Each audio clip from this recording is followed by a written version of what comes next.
সেতু তৈরি শেষ, উদ্বোধনও হয়েছে ৩ বছর আগে, তবু থেমে নেই মোবাইল রিচার্জে পদ্মা সেতুর নামে টাকা কাটা। ২০১৬ সালে মোবাইল রিচার্জে আরোপ করা হয়েছিল এই ১ টাকার সারচার্জ। লক্ষ্য ছিল পদ্মা সেতুর নির্মাণ তহবিল। এখন ২০২৫, সেতু দাঁড়িয়ে আছে সগর্বে, কিন্তু গ্রাহকের রিচার্জে সেই ১ টাকা কাটা এখনও চলমান। দেশে বর্তমান মোবাইল গ্রাহকের সংখ্যা প্রায় ১৯ কোটি। ভয়েস কল, ইন্টারনেট বা অন্য যে কোনো সেবা নিতে হলে রিচার্জ করতে হবে, আর প্রতি ১০০ টাকা রিচার্জে অতিরিক্ত ১ টাকা কাটা হচ্ছে পদ্মা সেতুর নামে। এখন পর্যন্ত এর মাধ্যমে সরকার রাজস্ব পেয়েছে প্রায় ২৫০০ কোটি টাকা।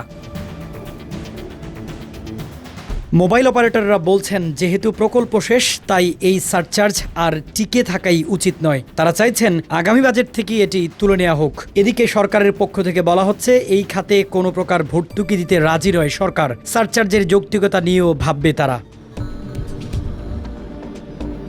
এর আগে যমুনা সেতু নির্মাণ তহবিলের জন্য বাস, ট্রেন ও সিনেমার টিকিটে সারচার্জ আরোপ করা হয়েছিল। প্রকল্প বাস্তবায়ন শেষে যা তুলে নেওয়া হয়। চলমান সারচার্জ তুলে নেওয়ার সাথে সাথে টেলিকম খাতের কর কমানোরও আহ্বান জানিয়েছেন মোবাইল অপারেটররা।